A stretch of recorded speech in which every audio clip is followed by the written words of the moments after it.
ಸಂಗಮಯ ತಮಸೋಮ ಜ್ಯೋತಿರ್ಗಮಯ ಮೃತ್ಯೋಮ ಅಮೃತಂಗಮಯ. ಓಂ ಶಾಂತಿ ಶಾಂತಿ ಶಾಂತಿ. ಕಾಲ ಕನ್ನಡ ಕಾಲ ಕಾಲದ ಜಾಪಟ ಪಾಲ ಗಾಯನ ಚಂದರ ನೀಲೋಹಿತರುಣ ಮಾಲ ಸದಾಶಿವ ಶೂನ್ಯ ಗಿರೀಶಾಮೃಡ ಶಂಭೋ ಶಂಕರ. ನಮಸ್ಕಾರ ಸ್ವಾಮಿ. ಹೇಗ ಪರಿಚಯ ದೊರಕಿದೆ? ನನ್ನ ಪರಿಚಯ ಆಯ್ತೆ? ಆಗಲ್ಲ, ಆಗಲಿಕ್ಕಿಲ್ಲ. ಇದು ಎಂತದ್ದು? ಇದು ವೇಷ. ಯಾಕೆ ವೇಷ ಮಾಡಿದೆ? ಮೋಸ ಮಾಡೋದಕ್ಕೆ ಬೇಕಾಗಿ ಅಲ್ಲ. ಒಂದು ವಿಚಾರ ಅರ್ಥ ಮಾಡಿಕೊಳ್ಳಿ ಸ್ವಾಮಿ. ವೇಷದವರು ಯಾವತ್ತು ಮೋಸ ಮಾಡುವುದಿಲ್ಲ, ಮೋಸ ಮಾಡುವವರು ವೇಷದವರಲ್ಲ. ಹಾಗಾದ್ರೆ ನಾನು ಯಾರು? ಕಾಣೋದು ಬರೇ ಬೈರಾಗಿ ಬಡ ಜೋಗಿ, ಆದರೆ ಎತ್ತರದ ಗುಣದವರೇ ನಾನು. ಪ್ರಭು ಪರಮೇಶ್ವರ ದೇವರು.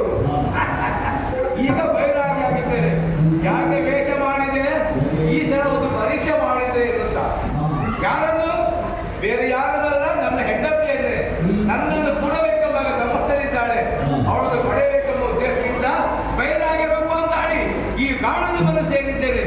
ಇಲ್ಲಿಗೆ ಬಂದಾಕ್ಷರ ಅರ್ಥವಾಯಿತು. ಬೀಸುವ ಗಾಳಿಯಾಗಲಿ, ಹಾರಾಡುವ ಹಕ್ಕಿಗಳಾಗಲಿ, ಹರಿದಾಡುವಂತ ನೀರಾಗಲಿ, ಓ ನಮ ಶಿವಾಯ ಎಂಬಂತ ಪಂಚಾಕ್ಷರ ಮಂತ್ರವೇ ಕೇಳಿ ಬರ್ತಾ ಉಂಟು. ಯಾಕೆ ಇಷ್ಟು ಬದಲಾವಣೆ ಆಯಿತು? ಇದು ಇವಳ ತಪಸ್ಸಿನ ಪ್ರಭಾವ ಎಂಬುದು ಅರ್ಥವಾಗುತ್ತಾ ಉಂಟು. ಅಂದಿದ್ದೇನೆ, ನೋಡ್ತಾ ಇದ್ದೇನೆ.